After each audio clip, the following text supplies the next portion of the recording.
All right, so at this time, we're going to have our speaker come up here. As she mentioned, her name is Casey Kent. She's the Executive Director of the New Hope Outreach Center, and the New Hope Outreach Center has a plan to combat homelessness within Jefferson County. By offering a way out of their current circumstances, we can give individuals a second chance at stability and independence. With a rehabilitation plan that provides a countywide multi-agency approach, we have the opportunity to be uniquely strategic with each individual. While not everyone will choose a change of lifestyle, we strive to be a faith-based resource for those that are ready to escape homelessness. So without further ado, excuse us while we kind of make the changes here on the technical side of things, but please welcome Casey Kent.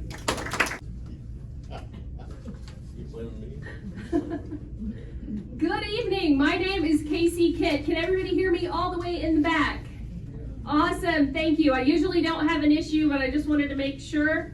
Thank you so much for inviting me this evening and allowing me to share a little of my heart and my life's mission with you. I appreciate that. Make sure that you get a handout. I'm going to be talking through this handout, so I just want to make sure you have something to follow along. If you have driven around lately in our county, you have either probably seen a tent. If you start looking, you'll see them. You've probably seen someone asking you for money at a stop sign or a stoplight. You've probably seen people with backpacks maneuvering our county. We're seeing more and more and more of this within Jefferson County. We currently don't have anything to offer anyone in our county who's unhoused. Now, I will say this. We do have food pantries. We have great food pantries. We have resources that will give you gloves and hot hands. They will give you a bottle of water. They will say a quick prayer with you and send you on your way. What I'm saying to you this evening is we have no solution for our unhoused in Jefferson County. And I am speaking tonight of the people who would like to get out of this situation. We offer them tents, we offer them food, we offer them hygiene items, which are great, but that's not a solution. The New Hope Outreach Center is a solution to our problem in Jefferson County. On slide 3 there, you're going to see the top 5 reasons for homelessness all across America. Number 1, Joe actually mentioned this earlier, it's a lack of housing that low-income people can afford. The second is inadequate wages versus living expenses. We all know wages are not increasing, but living expenses are. The third is health issues. The fourth is domestic violence. And I want to stop there and I want to give you a glimpse into my life the end of July. I received a phone call. I'm sitting at my desk. I received probably 2 to 3 phone calls a week.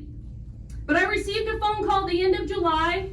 A lady on the other end said, "Ma'am, I don't know you, but I'm hoping you can help me." I said, "What seems to be going on?" She said, "Well, I want to tell you first of all how I got your phone number, because I believe it was of God." I said, "Sure, lay it on me." She said, I just left my husband. She said, "He's been abusing me for a number of years. I am in Eureka." And she said, "The first thing I need you to know about me is I own my own business. I am not poor." I said, "Okay." I had no idea still where we were going with this. She said, "But I suddenly find myself, me and my truck, in Eureka, realizing I have nowhere to sleep tonight." "Okay." I said, "Well, what's your plan?" She said, "I don't have one." She said, "But I gotta tell you that I was sitting in my truck in Eureka said, God, can you please help me here? I don't know what to do. I don't know where to go. And she said, I looked up and I saw a church down the street, and I felt like God spoke to my heart and said, go to that church and tell the pastor your problem. So she did. She walked in, she explained to her pastor, who I have no idea what church she was at. I have no idea the pastor. She explained what was going on, and he handed her my phone number. So she is on the phone with me saying, what can I do? Where can I go? I need help.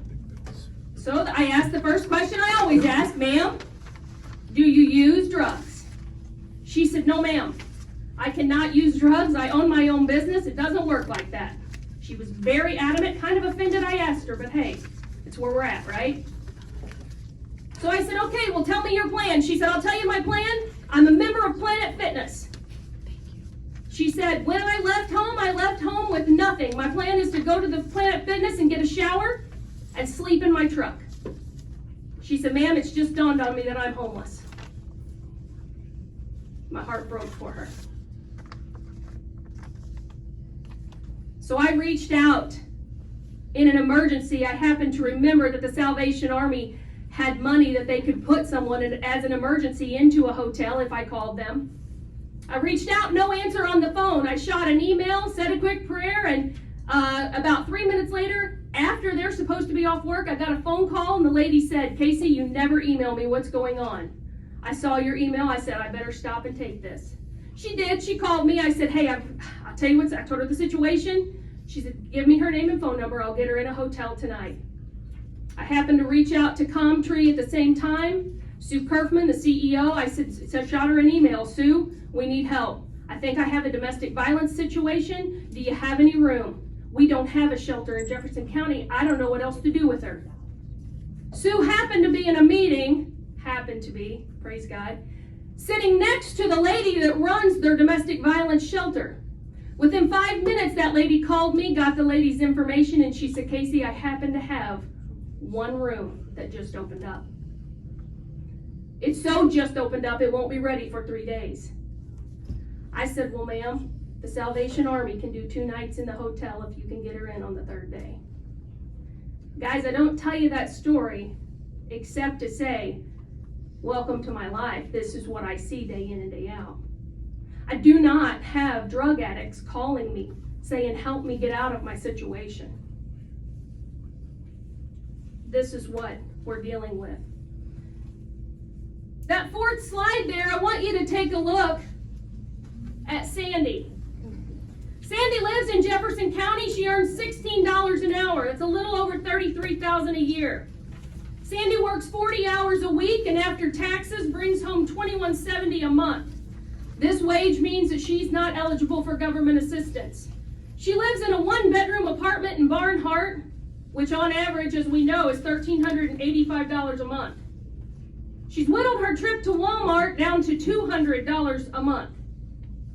Luckily, she has a car, $115 a month, though, to gas to get back and forth to work.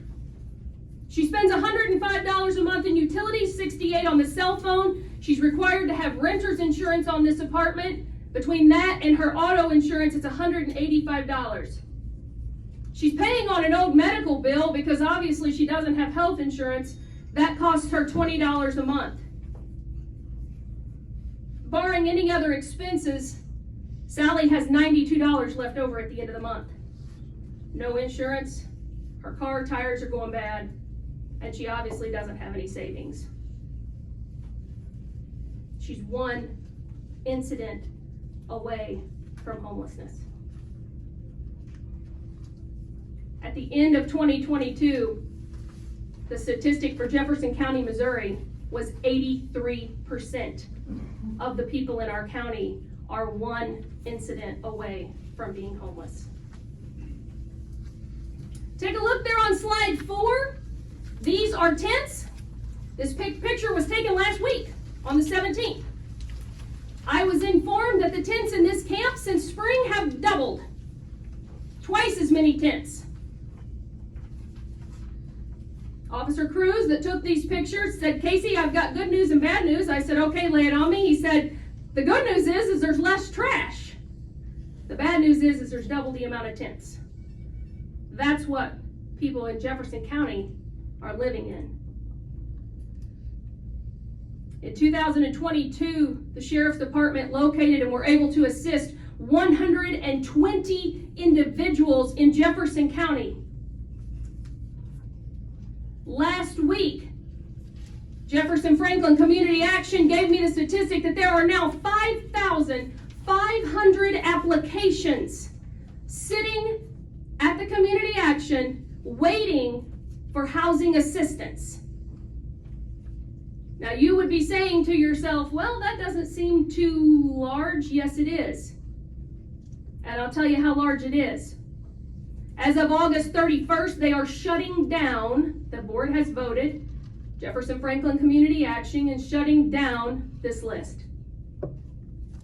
So if Sandy needs those new tires or has a medical incident or anything else and loses this job that she has, loses her apartment and ends up in her car, she tries to call Jefferson Franklin for help. You know what they're going to tell her? We're sorry. As of August 31st, we are not able to even take your application for help for housing in Jefferson County, Missouri. So far this year, Comtree and Compass have served 512 homeless individuals, verified homeless individuals. Over 200 individuals have received services from the health department. We personally at church last year helped over 60 people with different things like food. We gave clothes, we gave supplies, hygiene items, hotel stays. Hotel stays gets pretty expensive pretty quick. And with it now being illegal to sleep on state land, you're not going to a park. You're not taking your tent and going to a campground. That's illegal now. What happens? What has that done? I stood in a presentation before this happened and I said, I'll tell you what's going to happen. This is going to push people onto private property. We have no choice. You see, when someone comes in and they clean out under a bridge and they tell people, take your tent and go, you have to understand that they're only going as far as they can carry their tent. It doesn't offer a solution. You'll see there on slide 6, this was last spring under a bridge in Jefferson County. I talked to the MoDOT, the head of MoDOT, and this is what he told me. He said it took us 2 trucks, 6 employees, 4 hours, and $2,000 to clean up that mess. And he was not happy about that. The individual, they never found them. We at the New Hope Outreach Center have a plan.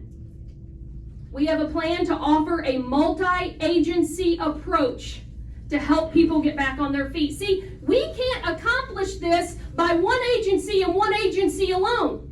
The health department is great at what they do, but they can't solve this on their own. Comtree and Compass, 512 people. They're great at what they do, but they can't solve it on their own. You say, Casey, what in the world? This is crazy. It's this crazy. 1 Peter 4:10 says, each of you should use whatever gift you have received to serve others as faithful stewards of God's grace in its various forms. It's biblical that we come together. It's biblical that we work together. If we're always going to have the poor among us, it's biblical that we join together and help. There on slide number 9, you will see our partners, the Jefferson County Health Department. They're going to come on site, bring vaccines. They can help us get birth certificates. They can bring their mobile units to help dental, medical. Jefferson Franklin Community Action has offered to help meet with our residents and see what kind of programs will fit them, what they qualify for. Compass Health is offering us behavioral health services. They're offering physicals. We have a counseling service that will come on site and do on-site counseling. Mercy has agreed to fill prescriptions for free. They have a detox. We know somebody that works for Adult and Teen Challenge. That's 1 year of rehabilitation. Let me stop and tell you, we are not a homeless shelter. We are not a drug rehabilitation. I'm not certified in any of that. I'm not a counselor. That's why I'm bringing a counselor in. I don't know behavioral health. I don't know how to give vaccines, but I know the people that do, and they're telling me they'll come on site and do this for us together, just like Peter said. We've had several companies reach out to us and say, hey, when you get people, we want to train them in a skill. We'll come pick them up. People look at me all the time, and that's one thing I keep hearing is, you don't have transportation. You're taking them to the middle of nowhere. I'm going to get there in a second, but let me tell you this, I got plenty of transportation. And when all the services are coming to them, I don't need it. I don't need much more. But I've got plenty, just in case you're worried about that. Restoration House in St. Louis has agreed to help us get birth certificates, social security cards, so that they can find gainful employment. We've had many companies reach out and say, hey, we want to hire. Who do you got? We need workers. Who do you got? I don't have anybody yet, but you can call me back later.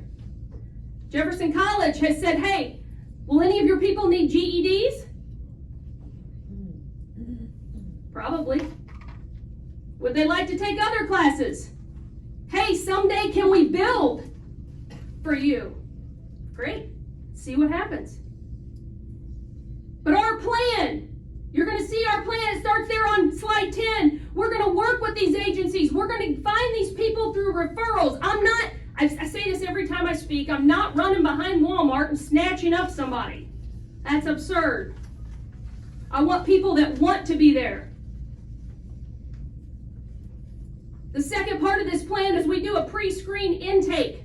We determine at that point who belongs in our program, who belongs in a rehab facility, who belongs in some other facility. I need you to hear me say, we are not equipped to take physically disabled people. If any of you have been out there, there's stairs. We're not there yet. Mentally handicapped. I'm not trying to reinvent the wheel. Ponybird's right down the road. Or drug addiction. We're not equipped to deal with that. That won't be on our property. Somebody calls me and says, hey, I have this drug addicted person, but we need help, Casey. Okay, I can refer you to places. Then going through intake, we sit down with them. We bring in everything that we think that they're going to need. We develop a solid, clear plan so that at the end of that, they are on board and they know how to get to plan B. Nothing is surprising to them. While they're there and they're working through the plan, they're going to do things like maybe work on their GED, learn about life skills, learn about job training. They're going to get biblical teaching. That I promise you I can do. They're going to attend their appointments. They're going to see a counselor. They're going to get their physical health checked out. Maybe get the vaccinations that they haven't had because they've been living in a camp. They're going to learn how to deal with their finances. They're going to get regular benchmark checks with all of the team that is assisting them as we progress them through 6 months of a stay. At the end of 6 months, we evaluate, are they ready to take the next step? Ideally, that ends in putting them in a place of their own. Then the New Hope Outreach Center will follow them for 1 year after they get their own place. Are you paying your rent? Are you going to your appointments? Are you working? We're not throwing them out.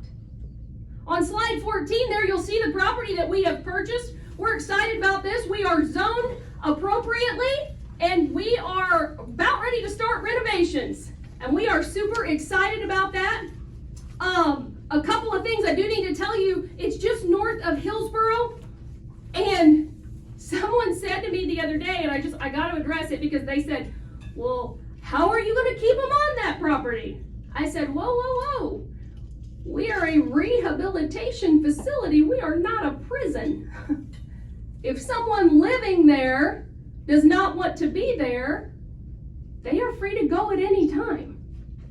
We're not a prison. But one thing I do know from the people that I have helped is we've put several people in hotels, and I have yet to have the hotel manager call me and say, hey, you know that person that was so desperate to get off the street and have a good night's sleep and a hot shower? Yeah, they've done a bad thing. It's not happened yet. Why? Because we vet them ahead of time. Folks, this can be done correctly. Successful models of rehabilitation are removals from temptation. That's why we're not setting this next to a Walmart or in an urban area. Because when I say homeless, you immediately think of downtown St. Louis. That's a shelter. This is not. This is a change of lifestyle for someone like the lady who owned her own business. I would have loved to have said, ma'am, I have a room for you. Let me get you in a room and let me give you 6 months of help here.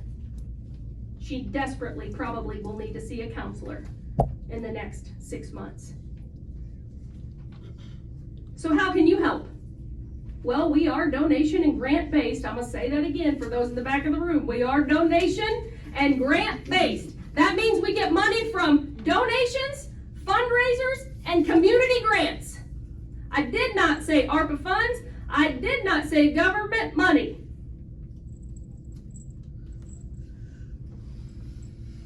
If you look there on slide 17, you will see the Talon building. This is our first building that we are looking to renovate. This will house 4 residents. They'll each have their own individual room. It contains a bedroom, a private bathroom, and a closet. All 4 of these rooms, I put this out there and I said, hey, Jefferson County, I've got 4 rooms that I need to renovate. Here's X amount of dollars to do it. Gone. Within a few weeks, those rooms people had sponsored those rooms. The money's sitting there in the bank waiting to be renovated. Our current needs in this building, we do need some HVAC, plumbing, and electrical work.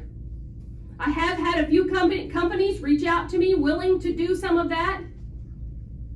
The second building there is the Resource Center. This is going to be our sanctuary. This is where we're going to have our offices, our on-site services, where they will attend those counseling appointments and such, where they're going to eat. And any of you that know this building, who in this room knows that building, first of all? Anybody know where I'm at? That building is rough. Rough is an understatement.